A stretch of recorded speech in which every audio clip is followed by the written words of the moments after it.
네, 오늘 유치부 네 번째 나갑니다. 먼저 우리 예나 한 달 동안 말씀 공부한 거 한번 음성 들어볼게요. 자, 우리 예나 한 달 동안 또 잘 지냈어요? 네, 엄마 아빠하고 말씀 공부 잘했어요? 네, 자, 우리가 주일날 교회 가면 뭐 하죠? 예배, 예배 드려요? 그러면 누구한테 예배 드리죠? 예수님 통해서 하나님한테 예배 드려요. 이거 잘했어요. 자, 그러면 혹시 예나가 복음을 까먹었나 안 까먹었나 다시 한번 물어볼게요. 자, 복음이 뭐죠? 예수님은 하나님의 아들 그리스도십니다. 이거 잘했어요. 안 까먹었네. 그러면 하나님 아들이란 말은 무슨 말인가요? 하나님이라는 증거, 이거 잘했어요. 그러면 그리스도란 말은 또 무슨 말일까요? 선지자, 제사장, 왕. 이거 잘했어요. 그럼 예수님은 이 땅에 왜 오셨죠? 하나님 떠난 사람 만나려고, 죄에서 해방하시려고, 사단의 손에서 빠져나오게 하려고. 이거 잘했어요. 우리 애나 엄마 아빠하고 연습 잘했네. 할머니가 뽀뽀해줄게. 아이고 잘했어요. 100점, 100점, 100점. 자, 이렇게 우리 예나가 훈련을 열심히 잘 따라하고 있습니다. 근데 중요한 건요, 엄마 아빠가 굉장히 이렇게 신경을 써주셔야 돼요. 엄마 아빠가 그 부엌에 일할 때도 싱크대에 붙여놓고요. 또 이렇게 운전할 때도 페이퍼 한 장씩 갖고 다니면서 하나씩 이렇게 질문하기도 하고, 또 애들 자는 방에 또 붙여놓고 자기 전에 이렇게 또 얘기하면서 점검하기도 하고, 그렇게 하기 때문에 이제 예나가 이렇게 열심히 잘 따라오는 거예요. 근데 오늘 그 4강 나갑니다. 나가는데 제가 이렇게 질문했어요. 주일날 교회 가면 무엇을 하나요? 했더니 우리 예나가 기도요 이렇게 대답하더라고요. 그러니까 이제 제 질문은 기도보다는 예배 쪽을 원하기 때문에 이제 그걸 바꿔줬어요. 물론 기도도 하죠. 근데 누구한테 예배 드리죠? 하고 그 대답을 듣게 하기 위해서, 정확하게 말하게 하기 위해서는 예배에 초점을 뒀어요. 자, 주일날 교회 가면 무엇을 하나요? 그러면 이제 우리 예나가 예배를 드려요 이렇게 대답했죠. 근데 또 두 번째 질문에 그러면 예배는 누구한테 드리나요? 했더니 하나님께요. 요게 많이 먼저 들어간 말이라서 빨리 못 바꾸더라고요. 예수님 통해서 하나님께 예배 드려요. 요 말을 계속 해줬는데도 하나님께 예배 드려요. 물론 이 말이 간단하니까 아이들은 이제 요게 빨리 머릿속에 들어오죠. 근데 그렇게만 하면 결국은 이 다음에 커서 친구들이 이제 불교 신자도 자기네들은 하나님을 믿는다라고 얘기를 해요. 하나님께 기도합니다. 이렇게 하나님께 예배 드려요. 이렇게 대답하기 때문에 그 불교에서 말하는 하나님, 또 다른 종교에서 말하는 하나님, 또 우리가 성경에서 말하는 하나님하고 구분할 수가 없어요. 그래서 어린아이 때부터 정확하게 예수님 통해서 하나님께 예배 드려요. 또는 예수 이름 통해서 하나님께 예배 드려요. 이렇게 말을 하도록 머릿속에 잘 입력을 시켜놔야 돼요. 그래서 그거 바꾸는데 좀 시간이 걸렸어요. 자, 그 다음에 복음이 무엇인가요? 그러니까 대답 잘하죠. 예수님은 하나님의 아들 그리스도십니다. 또 하나님 아들이란 말은 무슨 말인가요? 하나님이란 증거예요.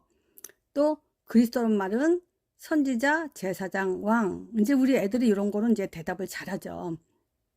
또 지난번에 3강에는 예수님은 이 땅에 왜 오셨나요? 그러면 하나님 떠난 사람 하나님 만나게 하시려고, 죄에서 해방하시려고, 또 사단의 손에서 빠져나오게 하시려고 이제 대답을 잘해요. 자, 요건데 문제는 뭐냐면 요걸 잊어버리지 않도록 제가 이제 이 메시지 끝나고 나면 이제 일주일 동안에 이렇게 어떻게 써서 종이에 이렇게 기록을 해서 페이퍼를 갖고 다니는지 그걸 샘플을 이제 화면에 띄울게요. 이제 그걸 보시고 엄마 아빠들이 이제 그렇게 적어 놓으시고, 또 월요일 날, 화요일 날, 수요일 날 이렇게 하루에 한 개씩만 이렇게 질문해 주면 잊어버리지 않을 거예요. 그러니까 엄마 아빠들이 그걸 좀 도와주시고요. 자, 그 다음에 이제 오늘 나갈 것이 뭐냐면요, 하나님 떠난 사람들의 삶이에요. 자, 하나님 떠난 사람은 어떻게 사냐? 먼저 이걸 질문해야죠. 자, 우리는 하나님 자녀예요. 예수님이 하나님의 아들 그리스도라고 고백하는 사람들, 그렇게 믿는 사람들은 바로 하나님 자녀라 그래요. 그래서 또는 이렇게 해요. 우리는 누구죠? 이렇게 물어보고 우리는 하나님의 자녀. 이제 그거를 이렇게 대답할 수 있게 하고 나서 또 이제 반대로 뭐냐면 하나님 떠난 사람은 어떤 사람인가요? 또는 어떤 신분인가요? 물론 우리 예나 같은 경우는 이제 5살이 됐거든요. 근데 아직 신분이란 말은 어렵죠. 이해하기가. 그렇지만 신분이라고 말을 해도 애가 신분이란 말을 기억하더라고요.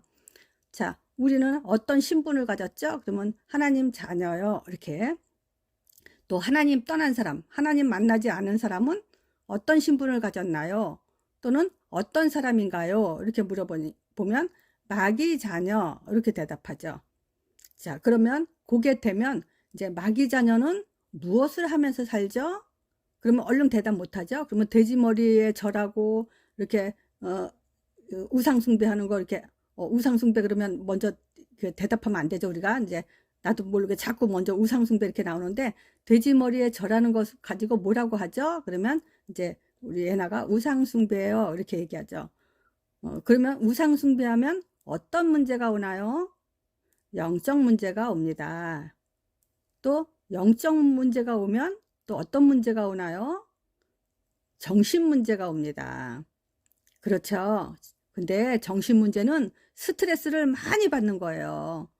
자, 스트레스를 많이 받으면 어떻게 될까요? 스트레스를 많이 받으면 어떤 문제가 올까요? 육신 문제가 와요. 자, 육신 문제는 질병을 말하는 거예요. 몸이 아픈 걸 말하는 거예요. 자, 이 질병이 깊어지면 몸이 많이 아파지면요. 이제 죽음 문제가 와요. 근데 죽는 거는 나만 죽으면 끝나는 것이 아니고 자녀 문제까지 또는 후손 문제까지 계속 이 고통을 받게 돼요. 요것을 하나님 떠난 사람들의 삶이라고 말해요. 이제 요거는 지금 불신자 상태 6가지를 말하는데 길죠. 근데 이거는 어차피 계속 해야 되기 때문에 뭐 한 달 만에 이것을 다 외운다고 이렇게 무리하지는 마세요. 그냥 이거는 당연히 이제 어차피 다 이제 대답할 수 있게 해야 되기 때문에 지금부터라도 이제 하나하나 마귀 자녀, 하나님 자녀 이걸 대답할 수 있게 하고요.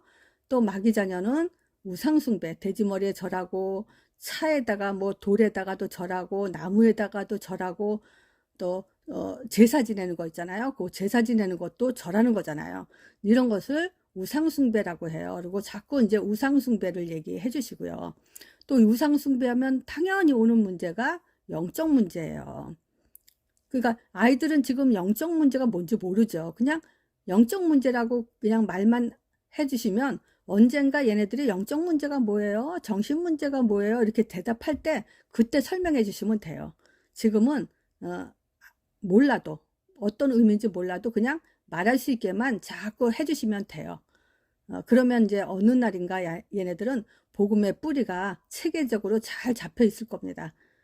자, 그래서 이렇게 이제 급하게 하시지는 마시고 애들이 따라가는 것만큼 천천히 이제 해주시면 돼요. 자, 그러면 오늘은 메시지 이걸로 끝나고요. 저기 한 주간 연습할 거 그거를 저기 화면에 띄워 드릴게요.